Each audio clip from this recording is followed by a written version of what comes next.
Transit, the TV show on transit that takes place on transit. Tonight's episode, we're going to look at June 26, 2004, the grand opening of the Hiawatha Line. It was an amazing day. Thousands of people turned out to ride the train. I waited an hour in line to get on the train for the first time. It was pretty exciting. Come on and join us for the grand opening day of the Hiawatha Line. There's also much, much more, so stay tuned. Well, June 26 was a very significant date for the light rail project. We opened the first phase, 8 of the 12 miles we opened to the public. On opening weekend, we carried almost 100,000 people.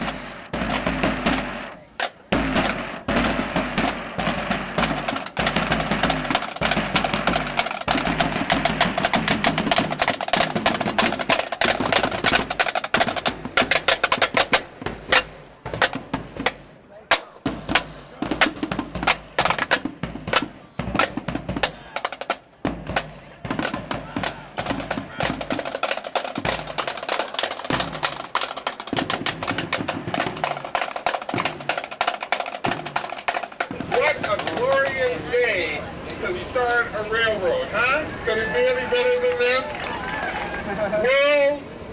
World-class regions have world-class transportation systems.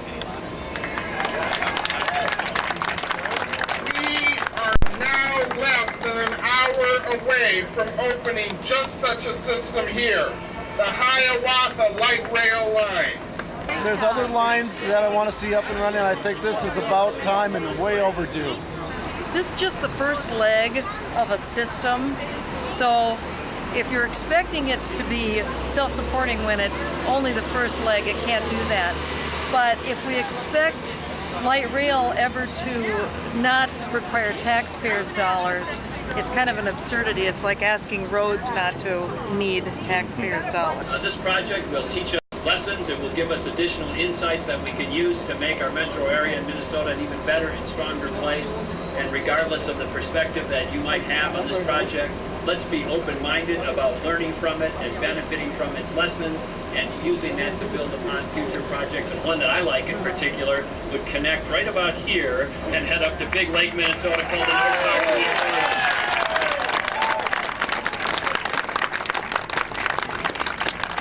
This is a start. I think we've got a ways to go on it yet. Eventually, hopefully, we'll get a line to Minneapolis or to St. Paul from here, and also out to Minnetonka and probably north. And I think that's when it will be very effective. This is a beginning. And all of us together as a civic community to say, let's get a dedicated source of transit. Let's make sure this isn't the last but the first. And let's make sure that when people look back on our generation of leaders, they'll say we're people who understood transit, who understood vision, and who had it for everyone. Thank you for those who came before us. This is only the start. You know, I pinched myself this morning just to make sure I wasn't dreaming. Yay! Yay, yay, yay! Thank you, Ted Mondale, Tinklenberg, Peter McLaughlin, yay! Today we enjoy the benefits of past generations who said yes to investment, yes to the mill, yes to the road, yes to the school, all of which helped build a city and a state that outperformed the nation. We celebrate here today a moment when this generation said yes to an investment, yes to improving life for generations to come.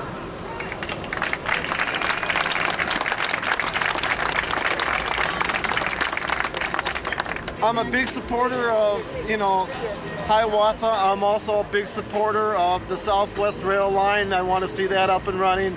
And I hope that our leaders can see that this is a benefit, not a curse for a city that has to have a multi-model system in order to compete. I think it's a great thing. I'm really glad to see that the trains are running now, or going to be running in a few minutes here. I've been waiting for this for a long time. I've ridden on a few train systems like in Europe and gone on the metro in Washington, but it's really great to be here. For the Hiawatha Line, we rolled up our sleeves and got the job done. We said yes, not just for us, but for our children and our children's children. That's the type of investment we celebrate here today. And so, my friends, are you ready to ride the train?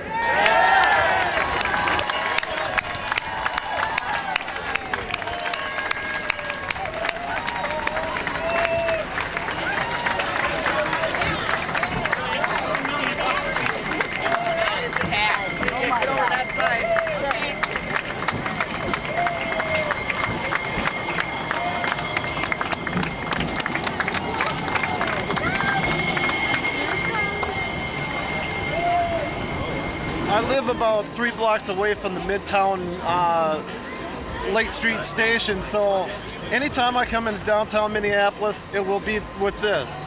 If I want to go out to the Mall of America, it will be with this. So it will dramatically improve my life.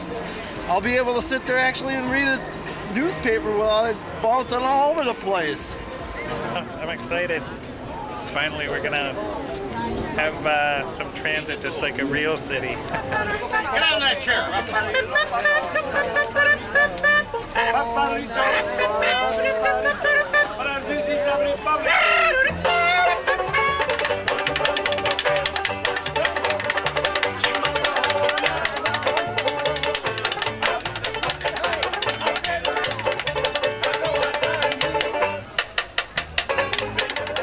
Even though I had to wait an hour to get on, we're making history, and the wait, wait doesn't matter. So the line got on at the Warehouse District Station, and the line went about at least down one side of the block and round to the other side, and I still think it was great that here it is, actual in-person light rail train.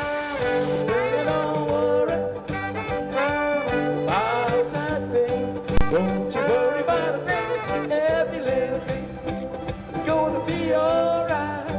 Yeah. Rise up this morning, yes I did, smiling at the rising sun, and the 3 little birds, yeah, are sitting by my doorstep, singing the sweet, sweet songs of the melodies pure and true. And this is my message to you. Turning over on that thing. Don't you worry about a thing, every little thing gonna be alright. Don't worry about that thing, 'cause every little thing gonna be alright. Yeah, the light rail transit has been years in the making, and what I find so exciting is take this out to Fort Snelling, out to the airport and the mall, to be able to have a smooth ride at different areas around town, and it's going to be, I'm just hoping that it'll do well and lots of people partake of it. I think it's a great thing. It might work out pretty good today, you know. Well, it's finally arrived, and I couldn't be more thrilled. All of the neighborhoods that run along this line have been working hard to do development projects and everything else to make it a productive and well-used, successful line. It certainly puts us in a class with other world-class cities, and we need to continue to work on these kinds of things because we need a lot of transit options to accommodate all the people we want to move here in the next 10 years. I mean, I just walked 3 blocks to stand in line to go on the light rail. That's pretty exciting. I'm very excited about it. Have you ridden rail in other cities? Oh yeah, I mean in every city I've been in, whether it was in the San Francisco Bay Area on BART, or in Dublin, Ireland on DART, or the Metro, or the T. I've been on lots of them. Wonderful way to get around Washington, D.C. Couldn't live without it in New York City. Lots of places. 50 years to the day was the last of the streetcars in Minneapolis and St. Paul. We had what, 362 miles of line when the streetcars were up and running. I don't think we should have gotten rid of them. It works with bicycles and pedestrian and all those things mixed together, and that'll make a cleaner, healthier society for our children, because that's really what we're kind of working for.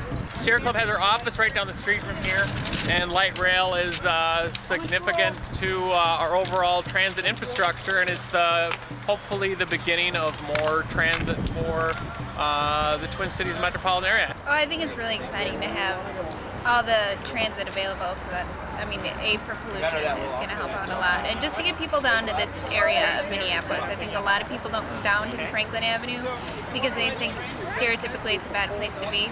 But I think that this will help bring people down here. and let them know that those stereotypes are not correct.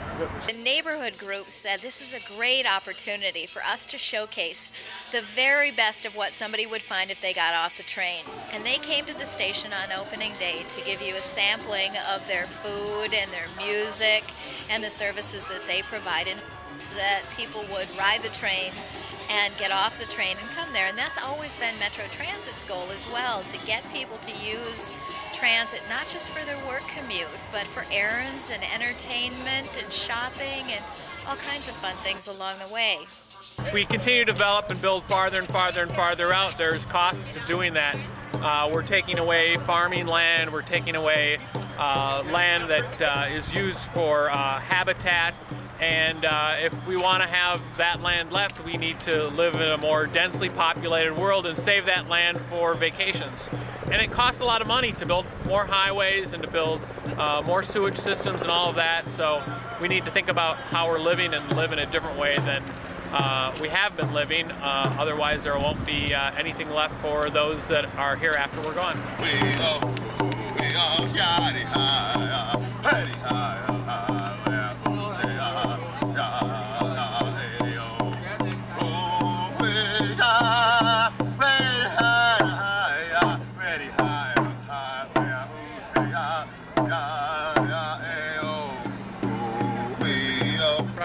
Volunteered for the celebration on the celebration committee, and that was lining up all of the vendors and that, and some bands and that we have for our particular station here at Franklin Avenue, and also they doing some platform work here today, directing people around and that, you know.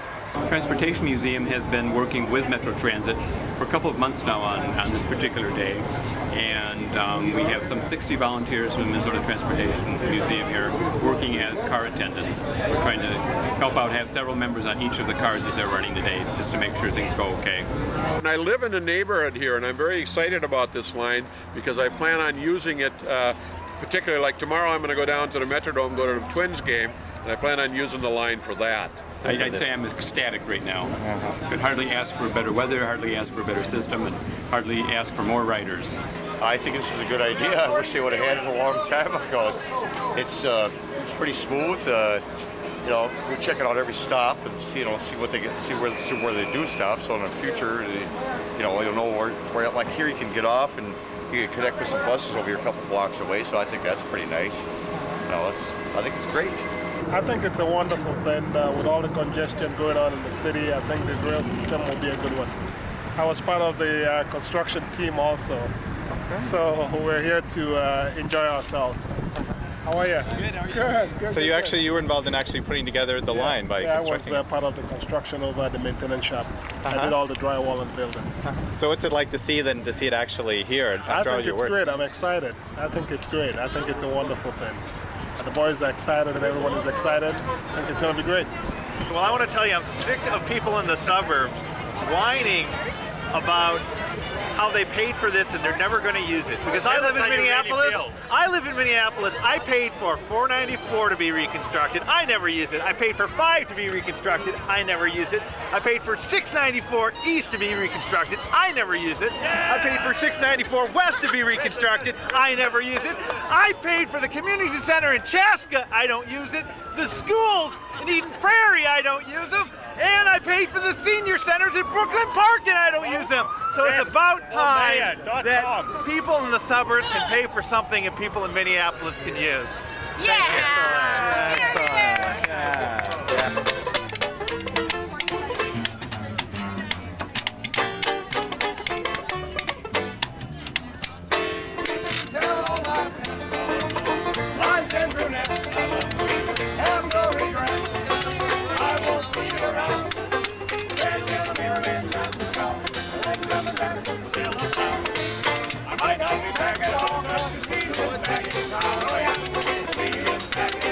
She's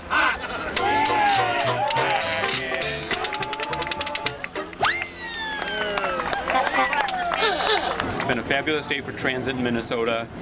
Since about noon, we've been running crush loads on these trains. We can hardly handle all the people we've got. And I think it was Mike Harcourt from here, British Columbia, was right when he said the public is way ahead of the politicians when it comes to transit. I think people have waited 20 years for this line to be built and to open, and there was such a high level of excitement that it's not just an idea anymore. It's really a train that you can ride, and people can see that it's a smooth ride, a quiet ride, a ride that a mode of transportation that doesn't get caught in traffic, and I think people are very enthusiastic.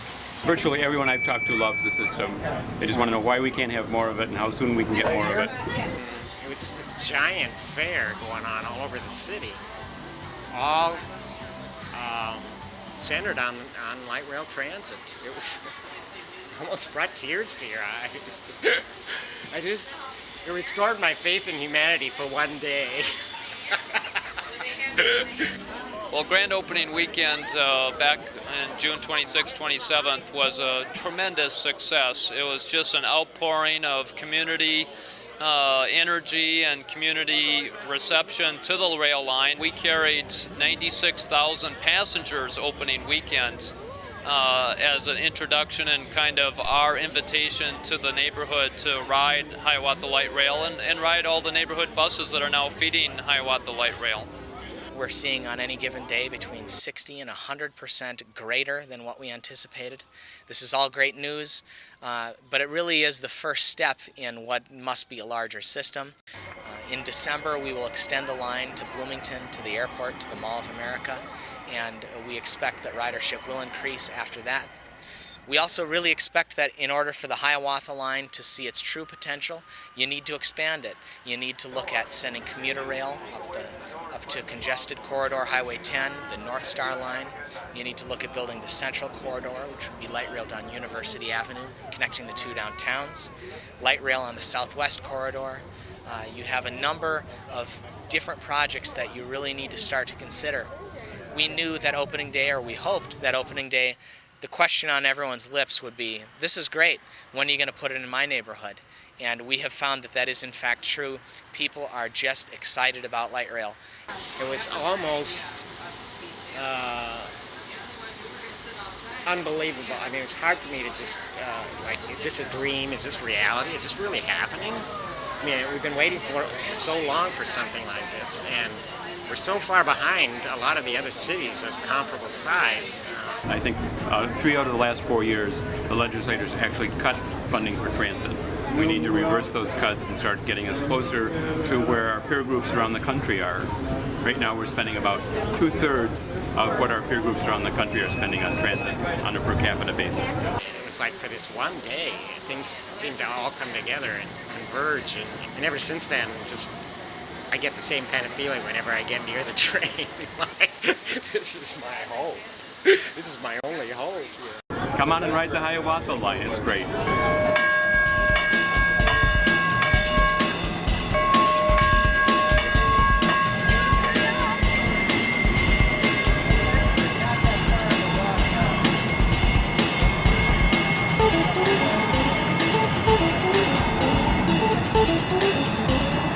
Thank you.